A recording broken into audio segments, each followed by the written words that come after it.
Bostonian area of Southwark from 1599 until it burnt down during a performance of Henry VIII in 1613, when they decided to use a live cannon in that production.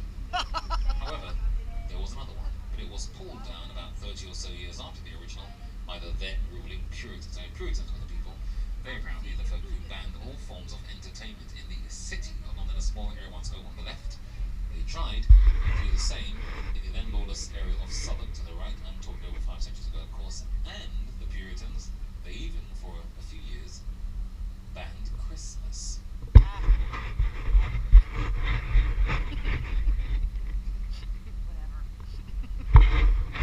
passing under Southwark Bridge, the least used bridge in London. No major roads connect, rather difficult to find if you're not quite sure where you're going. Original version of this bridge ran back in the 18th century.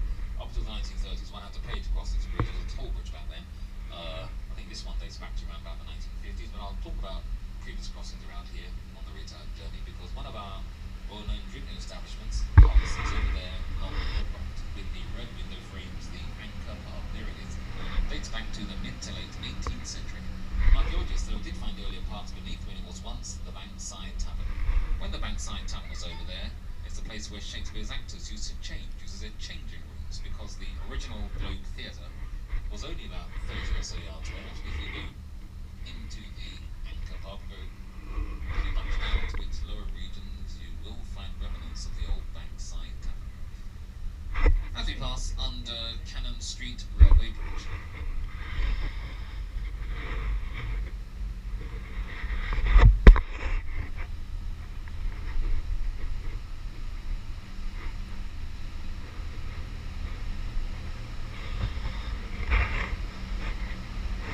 In the gap between the buildings on your right-hand side, that's a very interesting vessel over there. That's a replica of Sir Francis Drake's original ship, the Golden Hind. Now, back in 1577, Sir Francis Drake was the first Englishman to sail around the world on the original. He then returned to these shores in about 1580 with the equivalent of about £25 million worth of treasure. Wow. Let's be honest though, that treasure he came back with was not a gift. He stole that treasure during the bloody battle with the Spanish and the Portuguese. You can visit that vessel, get some pirate stories on their pirate workshops, organised pirate parties. I believe that vessel is sent around the world. I would have said commandeered. So we're coming towards and underneath the latest version of London Bridge. If you're not quite sure, feeling a tad confused and rather discombobulated as we pass under the central arch, if you look to your left, I can see the writing on the wall. There are the words London Bridge. If you're still confused and still unsure, as we pass under the central arch, look to your right. There are the words again, London Bridge. So, this version ran about 1973. But round about here was where London came into being when the Romans built the first Londinian bridge in about 50-something AD. Versions of London Bridge, but I would imagine most famous one would be times rather mesmerizing medieval versions round about here from 1209 for over 620 odd years, and at times it wasn't quite something. This version of the return. Then we get to the old stuff round about here, straight from the wonderful bridge ahead of us. Some of the buildings to our left and right, one storage warehouses and food markets. For example, on your left, sandy-coloured building, see it has a curved roof. On top and either side are fish weather bays. That's the huge thing below Gate Fish Market. So wonderful fish market for over 800 years, and to the hero of Docklands in 1982. This is now used for parties and exhibitions. Next door to it, on your left, Custom House. On the side, there are the pine trees on your left, and on that site since the 13th century. And I found out this design, it's a wonderful homage of Christopher Wren's early designs of Custom House. And on your right, the sandy coloured building with the glass dome from in the centre, once known as the Breakfast Wharves, storing a variety of dairy products, meats, wines and spices from all over the world. Now here's Galleria with shops and restaurants. I'm pretty certain that up until about the early part of 1980, this river used to flow in between that building. Oh. Another impressive vessel we are alongside on our right. HMS Belfast, one of the largest lightweight cruisers in history to took part in D-Day, the Korean War, Russian convoys. This was built at the same boat museum for 8 museums being here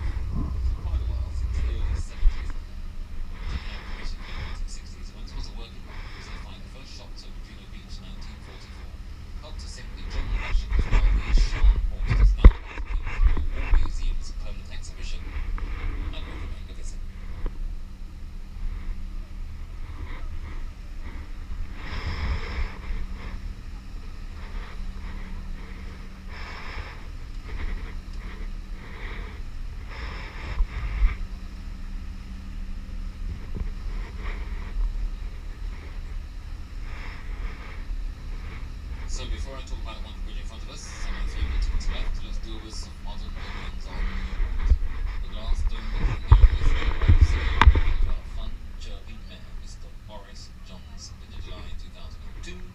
Well, Boris is a wonderful sight because there on the left is my favourite. It's an older section, under the trees in the centre, W. White Tower, once whitewashed.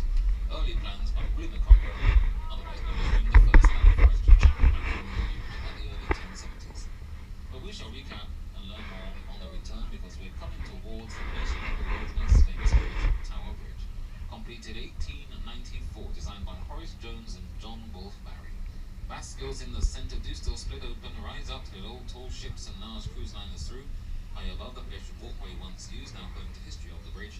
The columns are designed this way, quite simply to blend with the Tower of London to its our left. These columns are made of steel and iron. All this stonework is covering up all that rather wonderful Victorian steel and iron, so we can blend with the Tower of London, make bridge look a little bit older than it really is, more Victorian Gothic design. As we pass under, there's a sailor's legend that says if you wave on this bridge and they wave back at you, 5 years, good luck all round for everybody on board. The enthusiasm on the lower deck is astonishing. There we go. All right. 5 years. I'm good.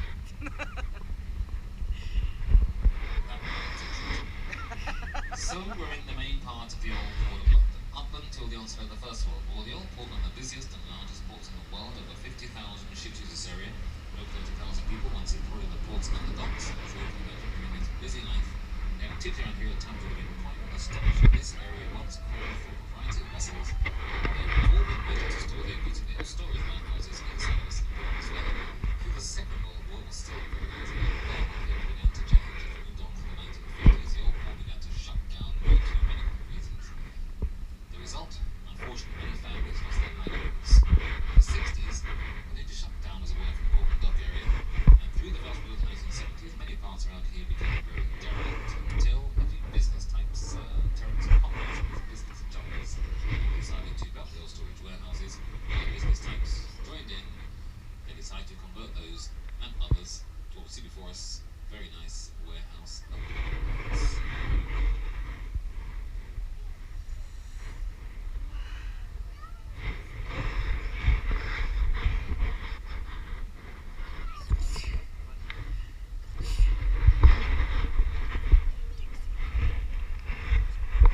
So as we turn, we'll have another wonderful picture postcard view of Tower Bridge to our left.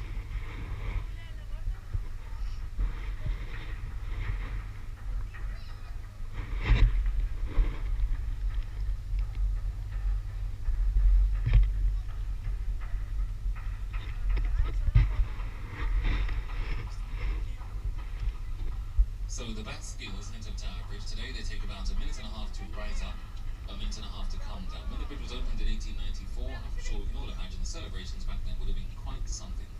This river, of course, would have been awash with a variety of sailing vessels of all shapes and sizes passing through the open Bascules during this opening. People enjoyed watching them pass through. The walkway above therefore wasn't used very often. That walkway above shut down to pedestrians first of all around about 1910-ish. Because it was used as a major crime area, and ladies and gentlemen of the night used to hang out up in the pedestrian walkway. Now home to history of the bridge, you can have parties up there, and you can even get married up there as well. Well, I'm sure you've all noticed that beyond Tower Bridge to its right, and beyond Tower Bridge to its left, it's somewhat framed by modern buildings.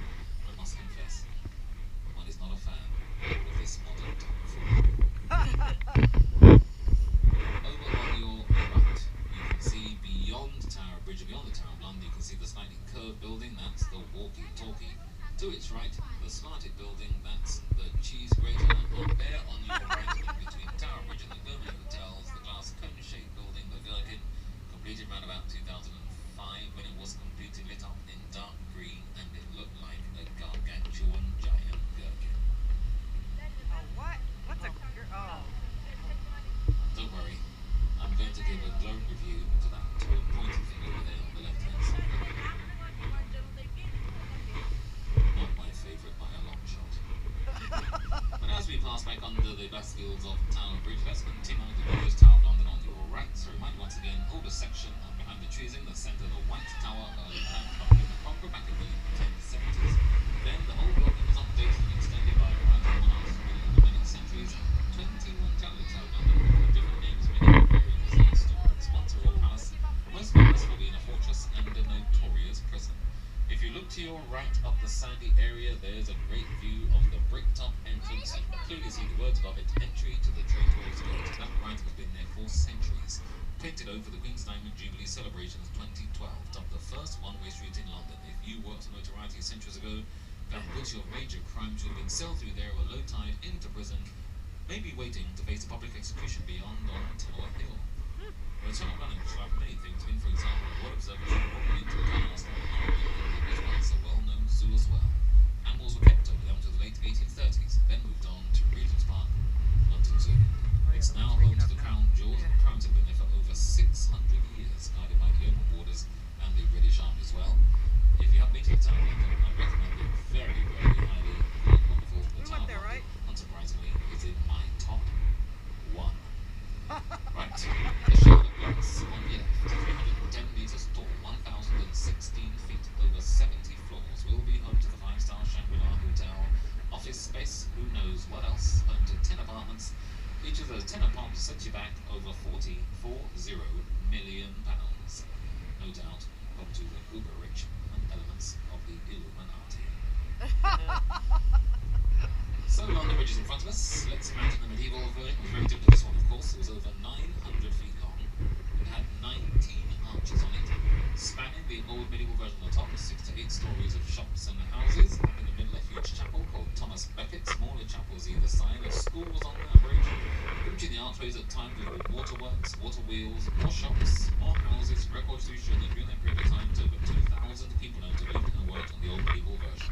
Astonishing. To the right, they had a huge drawbridge. Top of that drawbridge, a gatehouse. Top of that gatehouse, stakes with people's heads on, seen back then as a major crime.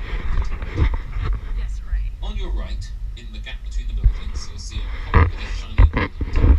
That's the monument designed by Sir Christopher Wren to commemorate the building of London after the Great Fire. Walk to the top, 311 steps, and that church in front of it, there they are, on your right, St. Magnus the Martyr, another one of Sir Christopher Wren's earliest churches. So they passed back under London Bridge circa 1973. One before this one, by the way, the Victorian version, was sinking to London River, dismantled, sold to McCulloch Corporation in 1968. It's over in Arizona, the United States, across Lake Hudson. On your left, in the gap between the buildings, slightly behind you, is Southwark Cathedral. John Harvard, who founded Harvard University in the United States, that's where he was baptized. There's also a chapel in off John Harvard inside as well.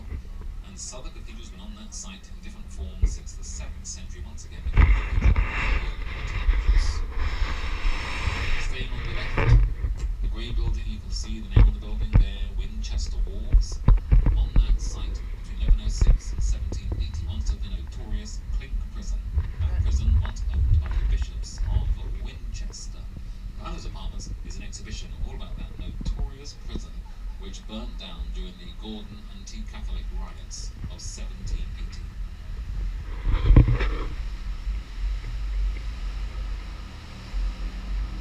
So we're coming back towards Southern Bridge. Previous crossings around this area, centuries ago, would have divided the main city of London to the right to the area of Southwark to the left. The area of Southwark to the left over 5 centuries ago really had very little to do with London at all. It was mainly left to its own devices. It was notorious for its drinking dens, bear baiting, cockfighting, murders, all manner of torture. The Southwark building eventually became part of a growing greater London around about the early to mid 1550s. There's the Globe Theatre once again on your left, the reproduction 1997, and next door to it, with the 325-foot chimney, the old bankside power station designed by Sir Giles Gilbert Scott. Eventually it was converted to Tate Modern Art Gallery in the year 2000, and is out from 1900 to present as the largest modern art collection in the world. They're doing the same thing. What are they collecting? I know that.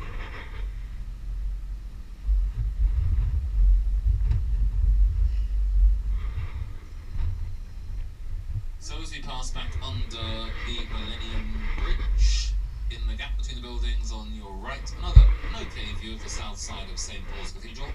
So to mind you once again, St Paul's 304 years old, 165 feet tall. Compared with the height of many modern buildings, not really that tall. However, up until the early 1960s, around about the early part of 1962, St Paul's, within a period of time back then, was actually the tallest building in London, protected during many parts around that area over the centuries, as well as being heavily protected during the horrific, shocking blitzkrieg of the Second World War.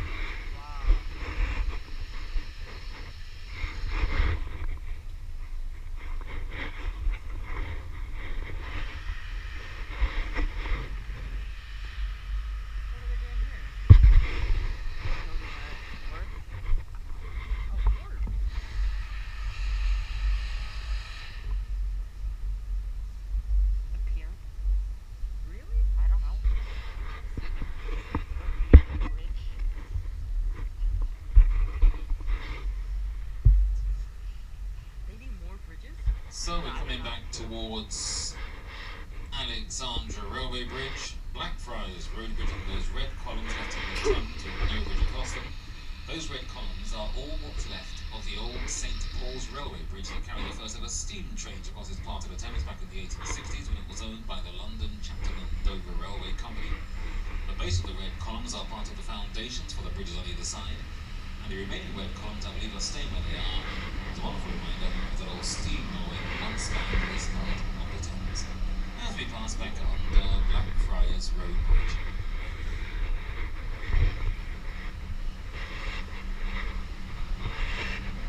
Let's have a look on our right, glancing upwards, a building with a sloping green roof. That is the old City London School for Boys, decorated four figures of four great English scholars from left to right. It's Francis Bacon, William Shakespeare, John Milton and Sir Isaac Newton. And it's like a church next door to on your right. That was once a rather wonderful theology museum.